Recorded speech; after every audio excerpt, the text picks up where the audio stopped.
Hello everyone. In this video, we'll learn about creation functions. These are helper methods to create observable from different data sources, be it simple string, numbers, object, DOM events such as click, key down, or even having set interval return an observable. Very rarely we'll use the observable constructor that we used in previous lessons to create an observable, but rather rely on these methods to create from any data type. There are quite a few, but we'll learn about of creation function, from event, timer, and interval. Let's start with of creation function.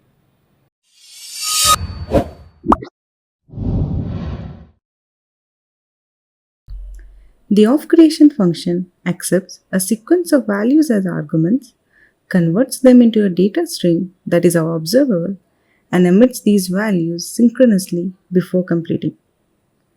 As we code an example, you will understand it much better. In our previous video, we created an observable that emitted numbers. We did so by creating the observable from scratch. But this time, we'll emit those same values but use the of creation function. So let's head to the Visual Studio Code. I've already created a JavaScript file of observable.js and in our index.html have included the same. This is our web app. Let's do a refresh.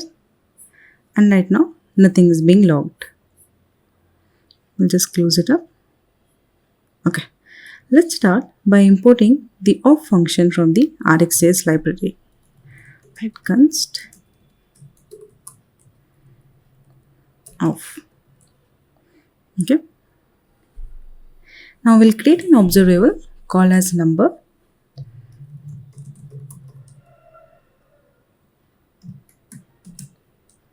And assign it the invocation of the of function. Now, as we stated earlier, the of function accepts a sequence of values. And what we are trying to emit is the number 1, 2, 3, and 4. So we'll write the same. Next, what we need is an observer. So let's write it down. For now, I'll just write the next and the complete properties. It will accept the emitted value and will log it up.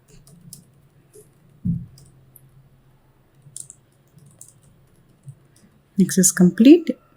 It doesn't accept any arguments. We'll just log that. It's done. We have the observable, the observer. What we need is the subscription mechanism. So let's do that. Like number dot subscribe and pass the observer. Okay, hit save. Now we'll just do a refresh again. As you can see in the console, we have the values being emitted immediately, right? 1, 2, 3, 4, and then once all the values have been emitted, immediately the complete notification will be sent out. And that's why we see this log of done. We can add a console log statement just beneath the subscriber method to confirm that the values are synchronously emitted. So let's add it. Okay, hit save. As you can see, first the values get emitted, then the complete notification, and our log statement then. Few things to note here. The of creation function won't wait for the fast values if they are asynchronous to be completed. Okay, so what we'll do is let us try to emit a value after 2 seconds. Okay, we'll add a function called as delay function. Let's return a promise. And we'll add a timeout. That will resolve it, let's say after 3. I will pass the value as 5. Okay, and here we'll create the variable. And now we'll pass this variable as a value to our observable. Paste it, hit save. As you can see from the console log, we have all these values emitted. Then we have the promise pending. It didn't wait for 3 seconds to emit the resolved values. That's the thing you need to understand. It will emit, the of creation function will emit all the past values to it synchronously. That's why you see promise with the status pending. Then we have the complete notification and finally the log statement. Second thing to note, the of function doesn't do any kind of flattening of the values. So what we'll do is, instead of, let us just omit everything, we'll pass 1 followed by an array, say 3 and 4. Okay, hit save. As you can see, the array is emitted as it is. It's not like 1, then the emission is 3 and then 4. The array will be emitted as it is.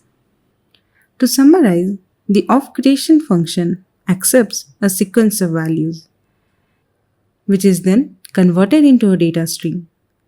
Once there is an observer that subscribes to this observable, these values are emitted synchronously as next notification, and once all these values are emitted, the observable immediately sends out the complete notification. It's suitable for static values such as primitive data types that include string, numbers, and booleans, as well as for object data types. Hope you have a clear understanding of this creation function. In next video, we'll learn about the from creation function. Till then, happy coding.